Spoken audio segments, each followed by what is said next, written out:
আসসালামু আলাইকুম dear learners, welcome back once again with another class. আজকের ক্লাসে আমরা ইংলিশ সেকেন্ড পেপার প্রিপোজিশনের একটি গুরুত্বপূর্ণ নিয়ম বিভক্তির সাথে প্রিপোজিশনের ব্যবহার শিখব। বিভক্তির সাথে প্রিপোজিশনের ব্যবহারের মাধ্যমে তোমরা প্রশ্নে আসা প্যাসেজের বাংলা অর্থ বোঝা সাপেক্ষে প্রিপোজিশনের বেসিক রুলসের মধ্যে থেকে 80% পর্যন্ত উত্তর করতে পারবে এবং বাকি 20% অ্যান্সার করার জন্য আমাদের আরও বেশ কয়েকটি রুলস জানতে হবে, যা আমরা পরবর্তীতে অন্য কোনো ক্লাসে আলোচনা করব। আজকে শুধুমাত্র আমরা বিভক্তির সাথে প্রিপোজিশনের ব্যবহার দেখব, যা পরীক্ষার প্রশ্নে উত্তর করার জন্য খুবই ইম্পর্ট্যান্ট। সো আজকের ভিডিওটি স্কিপ না করে বিভক্তির ব্যবহারটি দেখো, নতুন কিছু শিখতে পারবে।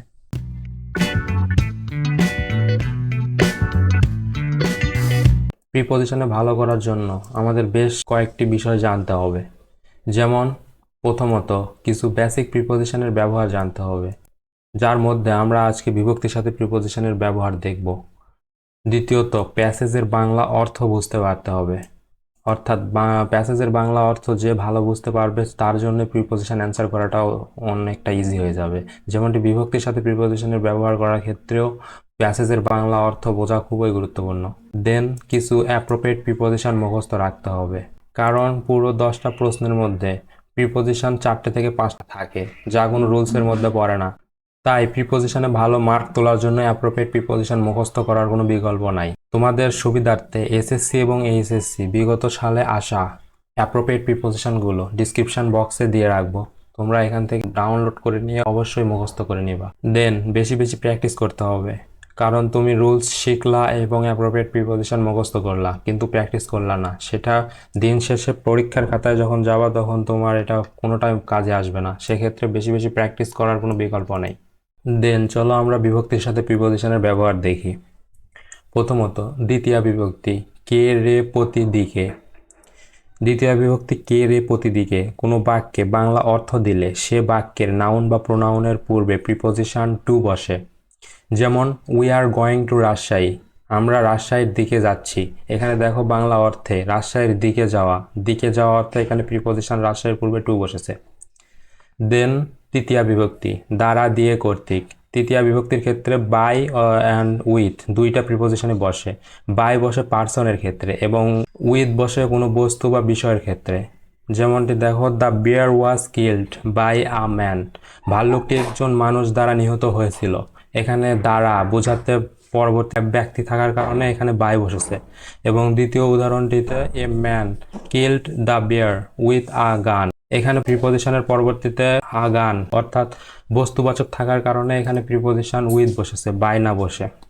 তাছাড়া দুইটি বাক্যরই বাংলা অর্থে দেখো, প্রথমটিতে দ্বারা নিহত হয়েছিল এবং দ্বিতীয়টিতে একজন মানুষ বন্দুক দিয়ে ভাল্লুকটিকে হত্যা করেছিল, অর্থাৎ দ্বারা বা দিয়ে এমন অর্থে প্রিপোজিশন বাই এবং উইথ বসেছে। দেন চতুর্থী বিভক্তি জন্য উদ্দেশ্য কোনো বাক্যের বাংলা অর্থ দিলে সে বাক্যের নাউন বা প্রোনাউনের পূর্বে প্রিপোজিশন ফর বসে। যেমন I am waiting for you, Bangla অর্থ আমি তোমার জন্য অপেক্ষা করতেছি। এখানে জন্য অর্থে প্রদত্ত বাক্যে ইউ এর পূর্বে প্রিপোজিশন ফর বসেছে। দেন পঞ্চমী বিভক্তি হতে থেকে চেয়ে, কোনো বাক্যে বাংলা অর্থে হতে থেকে চেয়ে এমন অর্থ দিলে প্রদত্ত বাক্যে নাউন বা প্রোনাউনের পূর্বে প্রিপোজিশন হিসাবে ফ্রম, কিছু কিছু ক্ষেত্রে দেনও বসতে পারে প্রিপোজিশন হিসাবে। সেক্ষেত্রে উদাহরণ দেখো হি কেম ফ্রম লন্ডন, সে লন্ডন থেকে এসেছিল। এখানে লন্ডন থেকে আসা অর্থাৎ থেকে অর্থে প্রিপোজিশন ফ্রম বসেছে। তারপর দেখো ষষ্ঠী বিভক্তি ষষ্ঠী বিভক্তি এর কোনো বাক্যে বাংলা অর্থ দিলে সেক্ষেত্রে নাউন বা প্রোনাউনের পূর্বে প্রিপোজিশন হিসেবে অফ বসবে। যেমনটি উদাহরণ দেখলে আমরা বুঝতে পারবো। যেমন the rules of our college are very strict, আমাদের কলেজের নিয়ম খুবই কঠোর। এখানে আমাদের কলেজের অর্থাৎ বাংলা অর্থের ক্ষেত্রে কলেজের বিভক্তি এসেছে, সেক্ষেত্রে আমরা এখানে প্রিপোজিশন অফ ব্যবহার করেছি। লাস্ট অফ অল সপ্তমী বিভক্তি এ ও তে। দেখো সপ্তমী বিভক্তি এ ও তে কোনো বাক্যে বাংলা অর্থ দিলে সেই বাক্যের নাউন বা প্রোনাউনের পূর্বে প্রিপোজিশন হিসেবে ইন অথবা অ্যাড ব্যবহৃত হবে। সেক্ষেত্রে ইন পরবর্তী নাউন বিগ টাইম অথবা কান্ট্রি, যেমন দেশ অথবা কোনো বড় সময় বোঝালে সেক্ষেত্রে প্রিপোজিশন ইন ব্যবহৃত হবে। অথবা অ্যাট অ্যাটের ক্ষেত্রে পরবর্তী নাউন যদি স্মল টাইম অথবা প্লেস অর্থাৎ ছোট সময়বাচক নাউন বা প্রোনাউন অথবা শহর বা কোনো জায়গা এরকম বোঝালে পরবর্তী নাউন বা প্রোনাউনের পূর্বে প্রিপোজিশন অ্যাট বসবে। সেক্ষেত্রে তোমরা যদি উদাহরণ লক্ষ্য করো তাহলে বুঝতে সুবিধা হবে। যেমন আই লাইভ ইন বাংলাদেশ, আমি বাংলাদেশে বাস করি। এখানে দেখো বাংলাদেশ অর্থাৎ দেশ বোঝাচ্ছে, সেক্ষেত্রে আমরা প্রিপোজিশন অ্যাট না নিয়ে ইন নেব। এবং বাংলাদেশে এবং কোথায় বাস করি, বাংলাদেশে অর্থাৎ বিভক্তি যদি লক্ষ্য করি তাহলে দেখব এ বিভক্তি আসছে, সেক্ষেত্রে আমরা ইজিলি প্রিপোজিশন ইন নিতে পারি। পরবর্তীতে দেখো হি লাইভস অ্যাট খুলনা, সে খুলনায় বাস করে।